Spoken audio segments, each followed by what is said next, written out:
Historic wildfires, back-to-back hurricanes, deadly floods. 2020 was an unprecedented year for the climate.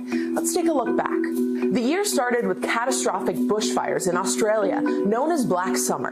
Fires killed at least 33 people and nearly 3 billion animals in what would ultimately be called one of the worst wildlife disasters in modern history. Wind just blew, and you look at everything. I mean, it's just grass, it's just everything. Everywhere you go, it left nothing. Scientists say a 3-year drought linked to climate change helped fuel hundreds of fires, scorching over 47 million acres. That's bigger than the state of Washington. Those early months would also become the second warmest winter for the entire world. Global temperatures remained above average the rest of the year. In March, countries started locking down to contain the spread of the coronavirus.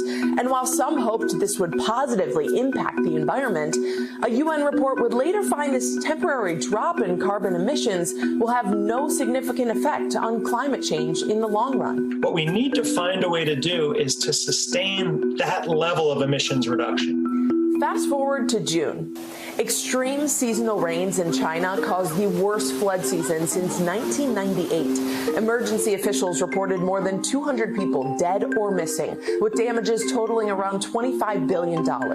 In late July, a Japanese tanker split apart after hitting a coral reef near the island of Mauritius. The ship started leaking 1,100 tons of oil into the Indian Ocean, reversing 2 decades of ecological progress. Reefs and wildlife are still under threat, and scientists say we won't know the lasting impact of that incident for decades, but people there felt some effects immediately. But when you are too exposed to the oil, you start coughing.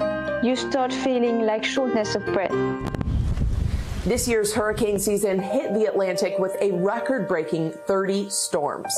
Hurricane Laura was the strongest storm to strike Louisiana in over 160 years. Laura's devastating wind so strong, it blew this entire train right off the tracks. Then just over a month later, Hurricane Delta battered the state again. Everything is just kind of starting to get back to normal when this storm was coming our way. The city of Lake Charles is still recovering from all the damage. Not many homes or businesses escaped. Some places didn't even get a chance to breathe in between storms. Hurricanes Eta and Iota slammed into Nicaragua just 2 weeks apart. Almost 100,000 people in Central America moved to shelters.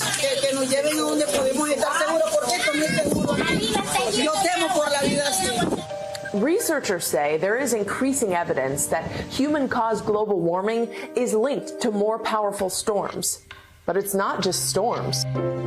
In June, Siberia experienced unprecedented wildfires. A recent report connected these fires to warming in the Arctic. This house went down because permafrost was melting. Do you see the ground level? It's much higher than the windows.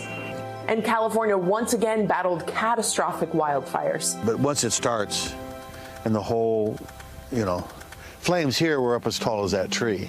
Lightning storms sparked the largest fire in state history, and so far this season, fires scorched a record 4 million acres, more than the size of Connecticut. Other parts of the West Coast also saw damage from fires this year, too, including entire communities wiped out in Oregon. The kids were putting water on the grass and around the house, and we just grabbed them and got them in the car. In September, Sudan, Ethiopia, and South Sudan experienced massive flooding, with the Nile River reaching its highest level in 50 years. The floods impacted more than 1 million people already threatened by COVID-19, food insecurity, and the largest locust outbreak in 70 years.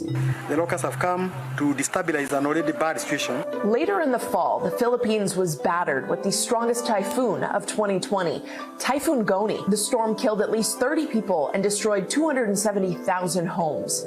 And on November 4th, the day after the election, the U.S. officially withdrew from the Paris Climate Agreement. However, President-elect Joe Biden says he'll quickly rejoin. 2020 isn't over yet, but it's on track to be one of the hottest years on record. The question is 2021 the year the world mobilizes to bring emissions down sustainably? Hey, NBC News viewers, thanks for checking out our YouTube channel. Subscribe by clicking on that button down here and click on any of the videos over here to watch the latest interviews, show highlights, and digital exclusives. Thanks for watching.